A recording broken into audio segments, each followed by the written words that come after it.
2025 was supposed to be a fresh start, a day of hope and resolutions. But inside the imposing grey walls of HMP Belmarsh, one of the UK's most secure, high-security prisons, a new chapter of violence was just beginning.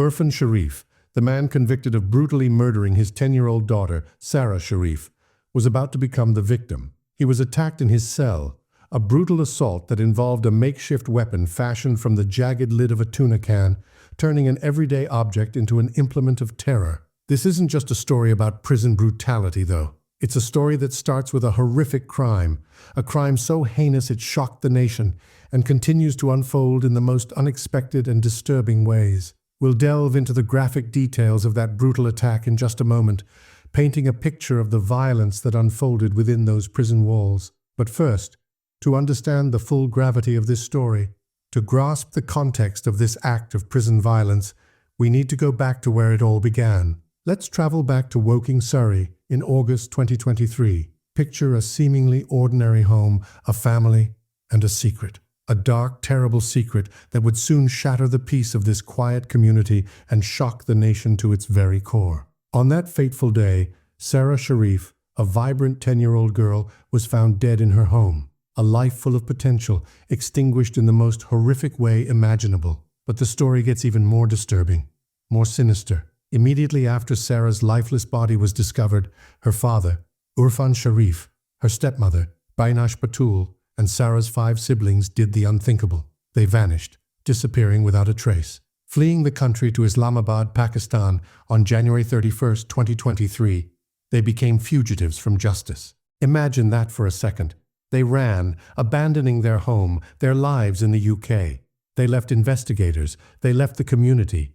They left everyone to grapple with the horrifying reality of what had happened to Sara, to that innocent child. Why would a family flee after such a tragedy? What were they hiding? What unspeakable acts had taken place behind closed doors? They did eventually return to face the law, but it was a long, agonizing wait filled with unanswered questions, a wait that fueled public outrage and speculation. What kind of unspeakable abuse could lead to such a desperate escape, such a blatant attempt to evade justice? The trial that followed their eventual apprehension painted a picture more horrific than anyone could have imagined, a picture of prolonged suffering.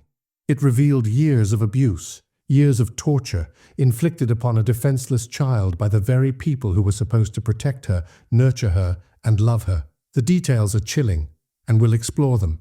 But it's important to remember the human cost of this cruelty. A young girl named Sara, whose laughter was forever silenced. This case, as you can see, is incredibly complex, with layers of tragedy and unanswered questions. If you're looking for an even deeper dive into the heartbreaking story of Sara Sharif, I've created 2 comprehensive documentary videos that explore this case in detail.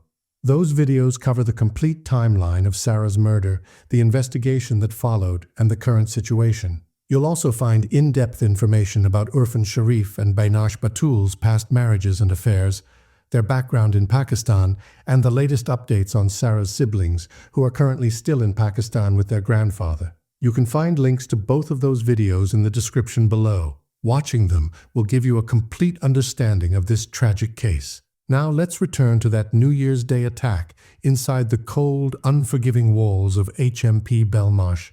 Imagine being Urfan Sharif, already serving a life sentence for the murder of your own daughter. You're locked away, stripped of your freedom, paying the price for your horrific crimes. But now, in a cruel twist of fate, you're the victim. Reports say 2 inmates stormed his cell, their faces contorted with rage, their intentions clear. Their weapon? A crudely fashioned blade made from the jagged lid of a tuna can, a chilling reminder of how everyday objects can be turned into instruments of violence and terror. Reportedly, the attack was swift and brutal.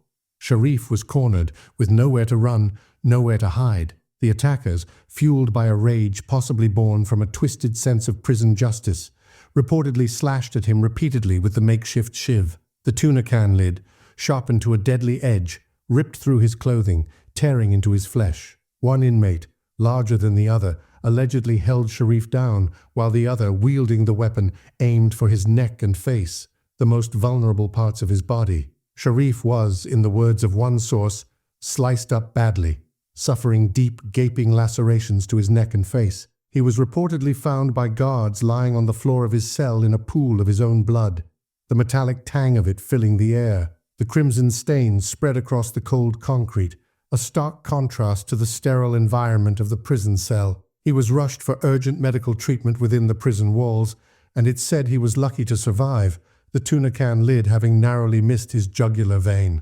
The attack was brutal, sudden, and left Sharif, a man who had inflicted so much pain, in unimaginable agony himself. In a chilling turn of events, this all happened on New Year's Day, a day often associated with hope and new beginnings, a stark irony given the horrific circumstances. He was sentenced to a minimum of 40 years behind bars for his unspeakable crime. But in a place like Belmarsh, a place filled with dangerous individuals, can anyone, even a man like Sharif, truly be safe? His past had caught up with him, even within the supposedly secure walls of prison. A source from within Belmarsh reported that one of the attackers shouted, "This is for Sara," as he lunged. But amidst this cycle of violence, amidst this brutal act of retribution, let's not forget the innocent victim at the heart of this story, Sara Sharif. The judge, Mr. Justice Kavanaugh, in a moment of poignant remembrance, described her as a brave, feisty, and spirited child. A child who, despite her bright spirit, endured unimaginable pain and suffering, a degree of cruelty that is almost impossible to fathom. The details of her ordeal are difficult to hear, to process. Beatings, burns, bites, restraint, a catalogue of cruelty that's hard to even comprehend, inflicted repeatedly over a prolonged period, turning her young life into a living nightmare. The evidence presented in court painted a grim, heartbreaking picture. Urfan Sharif, along with Beinash Batool, were found guilty of orchestrating and carrying out this campaign of abuse, a phrase that barely captures the horror of their actions. It was revealed that Sharif had even contacted UK police from Pakistan, attempting to control the narrative even from afar, to manipulate the truth. In a chilling phone call, he confessed to having legally punished Sara. Legally punished. Just try to imagine saying that about the death of your own 10-year-old daughter, attempting to justify torture and murder with such a callous phrase. This twisted justification reveals the depth of his delusion and the extent to which he believed he was above the law, a law he had so brutally violated. And he wasn't alone in this horrific crime. Sara's uncle, Faisal Malik, was also found guilty of causing or allowing her death, receiving a 16-year jail sentence for his complicity in the abuse that led to Sara's death. Now, you might be thinking, what could possibly motivate someone to attack Urfan Sharif in a high-security prison like Belmarsh, a place designed to contain and control even the most dangerous criminals? Was it revenge? A twisted sense of justice for Sara, meted out by fellow inmates? Prisons are notoriously dangerous places, and inmates convicted of crimes against children, especially cases as publicized and as heinous as Sara's, are often targets. They face a constant threat from other prisoners who see themselves as arbiters of a brutal form of prison justice, a code that operates outside the bounds of the law. A prison source, speaking anonymously, put it bluntly, something like this was always on the cards. It was almost inevitable given the nature of his crime. Does that make it right? Absolutely not. Violence is never the answer. But it does paint a stark picture of the environment Sharif now finds himself in. An environment where his past actions have made him a marked man, a target for those who believe they are dispensing their own form of justice. The police are, of course, investigating the attack, trying to piece together the events of that New Year's Day assault. The Metropolitan Police have confirmed their involvement, and inquiries are ongoing.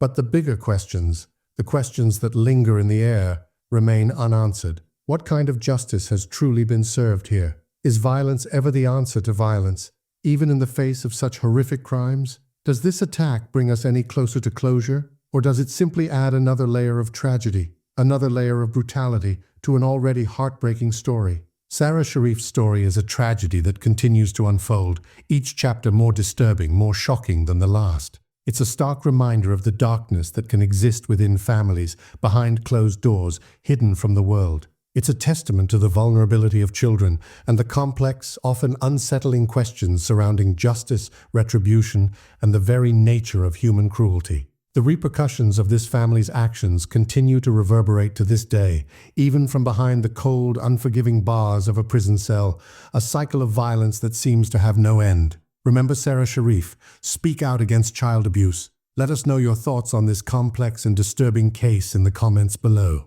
What do you think should be the consequences for those who harm children? And is prison violence ever justified, even in a case like this? Your voice matters.